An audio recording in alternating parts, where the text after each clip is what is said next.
அஸ்ஸலாமு அலைக்கும் வரஹ்மத்துல்லாஹி வபரகாத்துஹு. அன்பார்ந்த அனைத்து உறவுகளுக்கும் இனிய காலை வணக்கம். உங்கள் மீது சாந்தியும் சமாதானமும் உண்டாகட்டும். இன்றைய காலை பொழுது உங்கள் அனைவருக்கும் இனிய பொழுதாக அமையும்.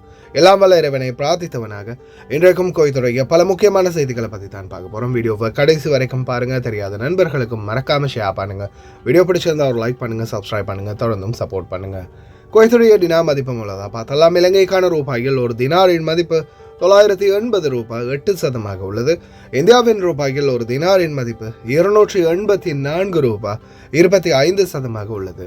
இது அல் முசைன் எக்ஸ்சேஞ்சுடைய அப்ளிகேஷன் ஆன்லைன் ரேட் ஆகும். குவைத்துடைய பல எக்ஸ்சேஞ்சுகளையுமே அக்கௌண்ட் நம்பரை மறைச்சிடுறாங்க.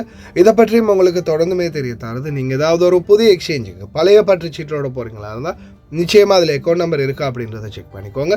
அப்படி இல்லாத பட்சத்தில் எழுதிட்டு போனாலும் பிழை இல்லாத அக்கௌண்ட் நம்பர் எழுதிட்டு போங்க. ஏதாவது ஒரு நம்பர் பிழைத்தாலும் கூட உங்களுடைய பணம் நாட்டுக்கு போய் சேராது.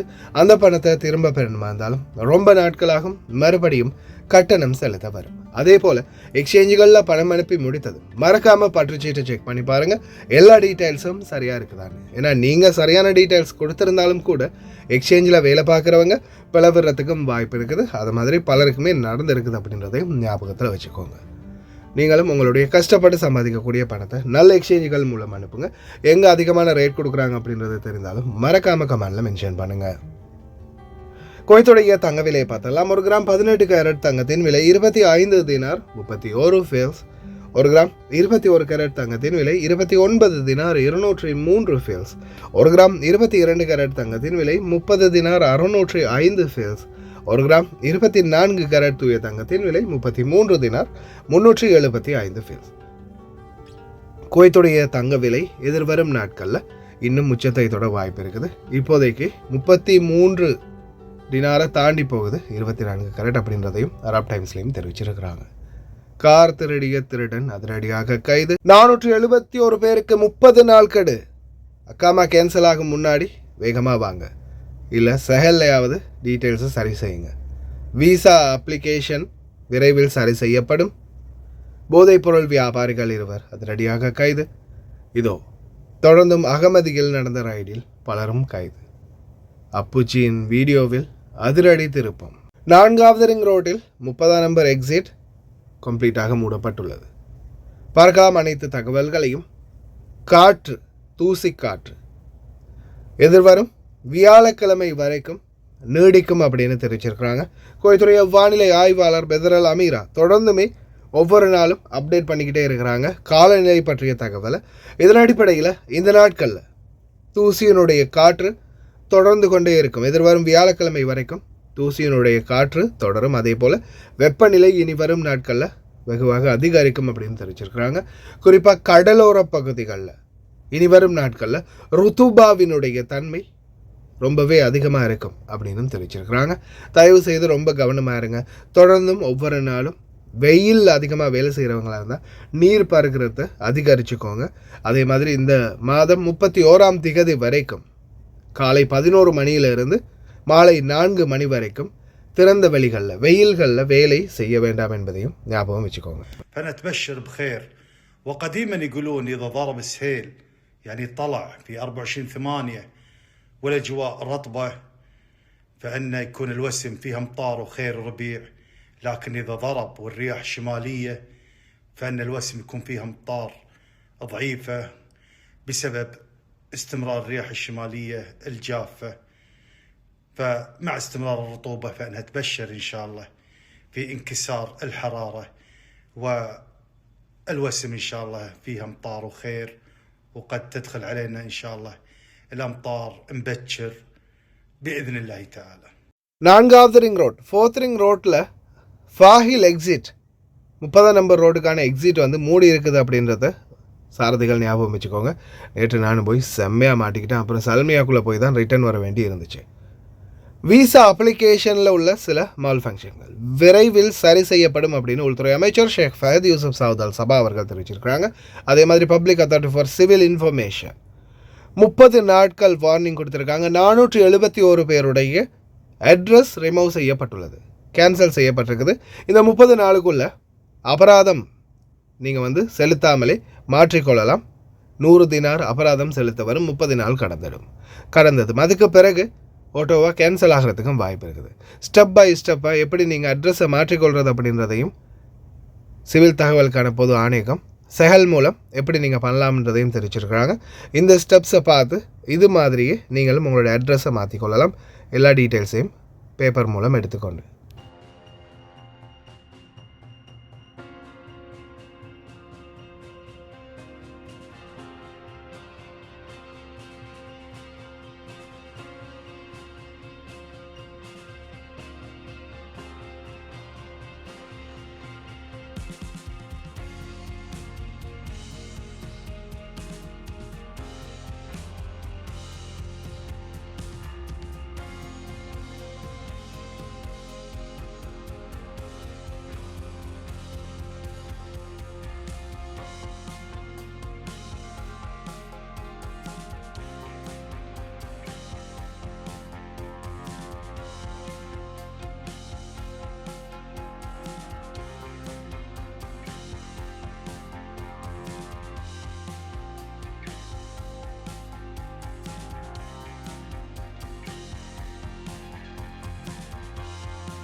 நாட்டுக்கு லீவில் போயிருக்கிறவங்களும் உங்களுடைய செகல் அப்ளிகேஷன் மூலம் அட்ரஸ் வெரிஃபிகேஷன் சரியாக இருக்கிறன்றதை செக் பண்ணிக்கோங்க. கேன்சல் ஆகியிருந்துச்சுன்னா கடைசியில் ஃபைன் கட்ட வரும். அக்காமா கேன்சல் ஆகிறதுக்கும் வாய்ப்பு இருக்குது. அகமதிலையும் அதிரடியான ரைட், தொடர்ந்துமே அக்காமா சோதனை, தொடர்ந்தும் பலருமே கைது செய்யப்பட்டுக்கிட்டு இருக்கிறாங்க. வெளியில் அக்காமா அடித்து வேலை செய்கிறவங்களில் நிறைய பேருடைய அக்காமா இன்றைக்கி கேன்சல் செய்யப்பட்டிருக்குது கஃபீல்கள் மூலமாக. அது தெரியாமல் பலரும் வேலிட் அக்காமா தான் கையில் இருக்குது அப்படின்னு சுற்றிக்கிட்டு இருக்கிறீங்க. தயவு செய்து ரொம்ப கவனம். அடிக்கடி உங்களுடைய மொபைல் ஐடி மற்றும் செஹல் செக் பண்ணிக்கோங்க. அப்போ தான் உங்களுக்கு உண்மை நிலவரம் என்ன அப்படின்றது தெரியும். அதே மாதிரி இந்த மாதிரி சோதனைகளில் பிடிபடாமல் கூட இருக்கலாம். அதே போல் கார் திருடன், ஹவாலி பகுதிகளில் கார் திருடன் கைது செய்யப்பட்டிருக்கின்றனர். கார் திருடுகள் அதிகரித்து கொண்டே வருது. வண்டிகளை ஸ்டார்ட்டில் வச்சுட்டு மட்டும் போகாதீங்க. அதே மாதிரி 2 நபர்களை அதிரடியாக கைது பண்ணியிருக்காங்க. கோயத்துடைய போதைப் பொருள் குற்றத்தடுப்பு பிரிவு. ஹெரோயின் மற்றும் ஒரு சில போதைப் பொருட்கள் 20 கிலோகிராம் போதைப் பொருட்கள் இவங்களிடமிருந்து கைப்பற்றப்பட்டதாக தெரிவிச்சிருக்கிறாங்க. தயவு செய்து போதைப் பொருள் விடயங்கள்லேருந்து உங்களை நீங்கள் தவிர்த்துக்கோங்க. இந்த மாதிரி வியாபாரிகளாக சிக்கினீங்கன்னா நிச்சயமாக உங்களுடைய வாழ்க்கை மொத்தமும் குவைத் ஜெயிலே கழியும். ஒன்று ஆயுள் தண்டனை, சில நேரங்களில் அது மரண தண்டனையாக கூட மாறுறதுக்கான வாய்ப்பு இருக்குது. கடைசி வரைக்கும் எந்த ஒரு மன்னிப்புமே இல்லை. பொது மன்னிப்பா இல்லை வேறு எந்த ஒரு மன்னிப்புமே போதைப்பொருள் வியாபாரிகளுக்கு கிடையாது அப்படின்றத ஞாபகம் வச்சுக்கோங்க. போதைப்பொருள் பாவனையாளர்களுக்கு ஏதாவது ஒரு வகையில் மன்னிப்பு கிடைத்தாலும் கூட போதைப்பொருள் வியாபாரிகளுக்கு ஒருபோதும் மன்னிப்பு கிடையாது. அதனால் தயவுசெய்து இந்த மாதிரி தவறுகள்லேருந்து தவிர்த்துக்கோங்க. அப்பு சின்ன என்ன சும்மா நினச்சிங்களா? வீடியோ போட்டார், வெறித்தனமான வேட்டை. சிங்கிள் வீடியோவில் மனுஷன் வேறு லெவல் பண்ணிட்டார். ஃபேஹில் அகமதி பகுதிகளில் அதிரடியான நடவடிக்கை. வீடியோஸ் வருது, ஃபுல்லாகவே பாருங்கள். شوف موجودين، شوف مو موجودين، شوف ما في أحد مو مشكلة عند المدرسة، مو مشكلة. شوف الجماعة اختفوا، مو مشكلة. إذا جاي واحد تبلغ في شيء مو مشكلة. إحنا إن شاء الله بالمرصاد إن شاء الله، وكل يوم يومي الدوريات وزارة الداخلية يعطيهم العافية. ما قصروا وزارة الداخلية. شوف ما قصروا وزارة الداخلية، نشكرهم صراحة جميعا، ما قصروا.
شوف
شوف الصبات قاعد تنشال وما شاء الله يعطيهم العافيه والله يعطيهم العافيه ما قصروا ان شاء الله.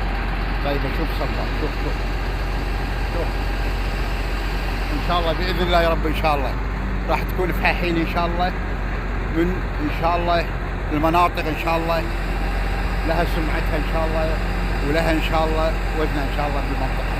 شوف ما قصرت بشار حق اهل فحاحيل ان شاء الله يا رب ان شاء الله خلال هاليومين ان شاء الله بشاره ان شاء الله راح تشوفونها وراح ان شاء الله تستانسون تسكيره عند الشاحنات بس ان شاء الله باذن الله. شوف يا جماعه ما شاء الله تبارك الرحمن. شوف الصباق قاعد تنشال. شوف ابو قنيص قاعد يشرف على الموضوع كله طالع. شوف سيارات شوف ما شاء الله تبارك الرحمن ان شاء الله يعطيهم العافيه ما قصروا يشتغلون صبح عصر ذيل ليل نهار والله يشتغلون يا جماعه. اقول لهم شكرا ما قصرتوا يا بلديه فحاحيل. شوف كل حق هذه المنطقه هالنظافه كلها فحاحيل.